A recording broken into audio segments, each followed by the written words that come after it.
If you tell me this is not the meatball sub of your dreams, you're lying. Now let's get into it. You need some crushed tomatoes. The brand I like will be in the description, along with some tomato paste, about a fourth diced yellow onion, and some garlic. This is roasted garlic. You can use minced, that's fine, along with some olive oil. Of course, you'll need some seasonings, but that'll be in the description box below. Now let's get into assembling.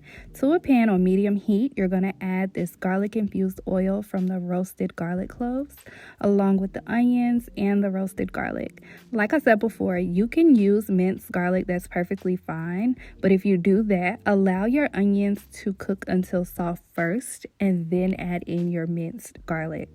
If you're using roasted garlic like I did, you'll be fine. There's no worries there. You can dump it all in at one time. Once your onions have gotten soft and your garlic is golden brown, you're going to go in with your tomato paste.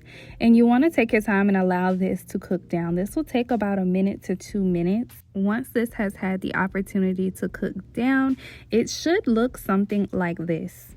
Now, once it looks just like this, nice and beautiful already, you're going to add in those crushed tomatoes. Take your time. Try not to let it splash everywhere. We know sometimes tomatoes can be a bit messy, so just take your time. Now, you can use whole tomatoes and crush them yourself, but this just makes the process easier. We're working smarter, not harder, okay? Once you've got all of your tomatoes poured into your pan, you're going to make sure that you incorporate those onions, garlic, that tomato paste all throughout, and add your seasonings in. Once again, the seasonings will be down in the description box. So you're just going to make sure that you mix those seasonings, and then we'll go in with about 2 to 3 tablespoons of water just to help loosen it up, along with some bay leaves. Now, if you have basil, feel free to use that. I didn't, so I just used bay leaves and it worked out perfectly. Once that's all incorporated, you're going to cover it with a lid and allow it to simmer on low heat for about 30 to 40 minutes. Make sure about every 10 minutes, though, you go in and you give it a nice mix. If this is too thick for you, you can blend it in the end. I chose not to, because I like it on the thicker side, and I'm just gonna pour it into an airtight container and set it off to the side until I'm ready to add it to our meatball subs. If I were you, I doubled this recipe. That was a mistake I made. I wish I would have doubled it. It was so good. While we're here though, I want to say thank you so much for all of your support so far on my channel. It seems like I'm growing at a pretty decent rate, so I couldn't do it without you. Thank you so much. Now off to these meatballs. Here's what you'll need. I used a pound of ground beef along with 1 mild Italian sausage link. You'll also need some seasoned breadcrumbs and some Parmesan cheese, along with fresh mozzarella. Do not substitute that with anything else. Use fresh. Some seasonings, of course, and an egg to bind it all together. The good part about this step is that it's pretty much a dump all. You dump everything in, you mix it together, and you form your meatballs. But we have a little something special that we're going to do to the meatballs to make them that much better. So take your time, fold your meat in. Don't get too aggressive with it. Take your time. You don't want tough meat, so fold it gently. Take your time. And we're going to stuff these meatballs. With that mozzarella, you're going to cut it down and stuff the meatballs. Now, they do have mozzarella pearls that are like little balls of mozzarella, but I wanted the slices because you'll see.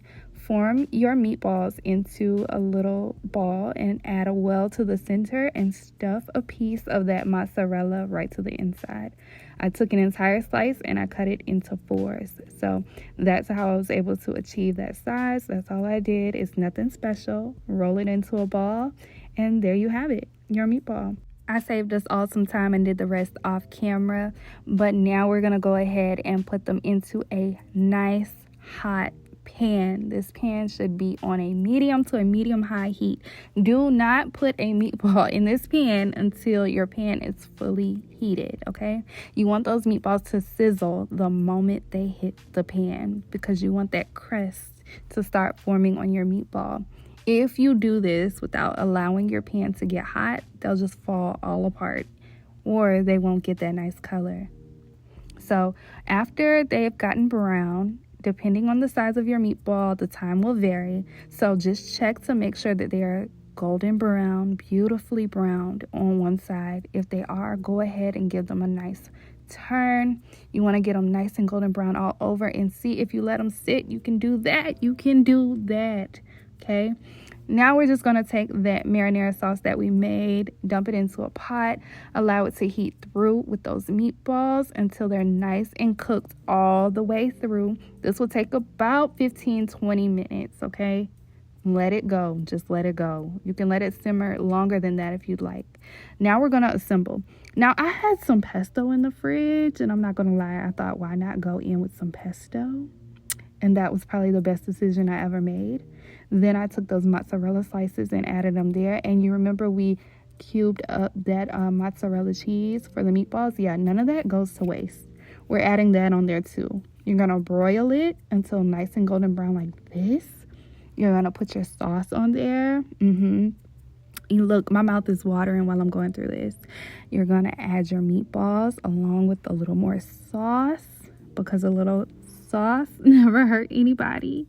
And we're going in with more cheese, because why not? Why not? We have the cheese. Why not do it? You're going to stick it in the oven for just a second until that cheese starts to melt a little. Bring it right back out. Not long. See, you don't want it to burn. And then we're going to put more sauce. More sauce, okay? Cover it up. Give it its lid. Cut it down the center, and look at how good this looks already. Do you see that? Look at that cheese. Chef's kiss, okay? This was phenomenal. Let me know if you make it down below. Bye, y'all.